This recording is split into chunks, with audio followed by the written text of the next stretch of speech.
प्रचार रॅली काढली आहे, काय सांगणार?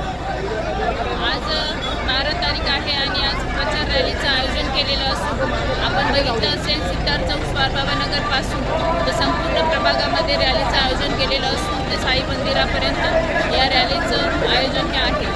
आपण बघू शकता प्रचंड जनसमुदाय हा आमच्या पॅनलच्या प्रेमापोटी आणि आमच्या पॅनलला प्रतिसाद या नागरिकांकडून जो दिसत आहे यातून आम्हाला हे स्पष्ट होत आहे की आमच्या पॅनलचा विजय हा नक्की झालेला आहे आणि या रॅलीतून आमची विजयाची रॅली ही दिसून येत आहे.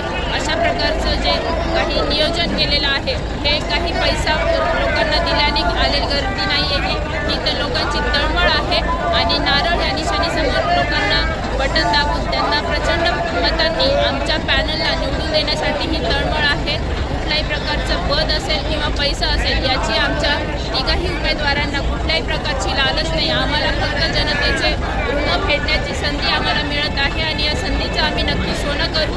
आपण बघितलं असेल का गेल्या 25-30 वर्षापासून आता जनतेने लोंढे परिवारावर जो विश्वास दाखवलेला आहे हा विश्वास सार्थ करण्यासाठी आम्ही पुरेपूर प्रयत्न करत आहे. आपण बघितलं असेल की गेल्या 25-30 वर्षापासून जो काही प्रभागाचा विकास झालेला असेल त्यामध्ये आपण बघितलं असेल रस्ते असेल, लाईट असेल, पाणी असेल, ड्रेनेज लाईन असेल आणि महत्त्वाचं म्हणजे आरोग्य आणि शिक्षण या दोन व्यवस्था आम्ही पुरेपूर आणि चांगल्या पद्धतीने नागरिकांपर्यंत पोहोचवण्याचा प्रयत्न हा केलेला आहे. आदरणीय माझे सासरे लोंढे साहेब यांनी आम्हाला शिकवलं आहे की आरोग्य आणि हे शिक्षण या दोन गोष्टी आपण जेव्हा लोकांपर्यंत जनतेपर्यंत पोहोचवू तेव्हा आपल्या प्रभागाचा विकास हा झाल्याशिवाय राहणार नाही आणि म्हणूनच आपण बघितलं असेल स्वारबाबा नगरमध्ये माईक हॉस्पिटल हे 50 खाटांचं आदरणीय लोंढे साहेब यांच्या कार्यकाळामध्ये कुंभमेळ्याच्या निधीतून हे आपल्या स्वारबाबा नगरमध्ये तयार हे झालेलं आहे. नागरिकांच्या सुव्यवस्था या ठिकाणी केलेली आहे. महत्त्वाचं म्हणजे शिक्षणाची व्यवस्था आपण बघितलेलं असेल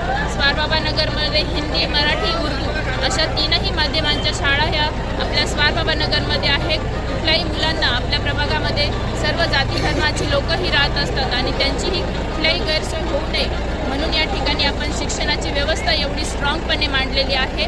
आपण बघितलं आहे की मी जेव्हा निवडून येण्याच्या आधी प्रबुद्धनगरमध्ये ड्रेनेज व्यवस्थेचं खूप दुरावस्था झालेली होती आणि निवडून आल्यानंतर आपण बघितलं असेल संपूर्ण प्रबुद्धनगरला ड्रेनेज लाईन ही संपूर्णपणे नवीन करून ती आरोग्याचा प्रश्न आपण मार्गी लावलेला आहे. बुद्धविहाराला डोम असेल, रस्ते असेल, पेवर ब्लॉक असेल, कमानी असेल, बेंचेस असेल असे सगळे प्रश्न मार्गी हे लागलेले आहेत आणि म्हणून मी आपल्या माध्यमातून जनतेला आव्हान करते की आमच्या पूर्ण पॅनलला आपण प्रचंड मतांनी विजयी करून द्यावं. आपली निशाणी नारळ आहे आणि गुलाल हा आमचाच असेल अशी आम्हाला पूर्ण गॅरंटी आहे. आपल्या सगळ्यांच्या माध्यमातून 15 तारखेला आपण सगळ्यांनी सकाळी लवकर उठून जसं आपण दसरा असेल, दिवाळी असेल, ईद असेल, कुठलेही सण उत्सव असेल त्यावेळेस आपण जशी गर्दी करत असतो आणि सकाळी उठून आवरत असतो तशाच प्रकारची गर्दी ही 15 तारखेला आपण मतदान केंद्रावरती करावी आणि नारळ या निशाणीलाच मतदान करावं अशी मी आपल्या माध्यमातून सगळ्या जनतेला विनंती करते. धन्यवाद.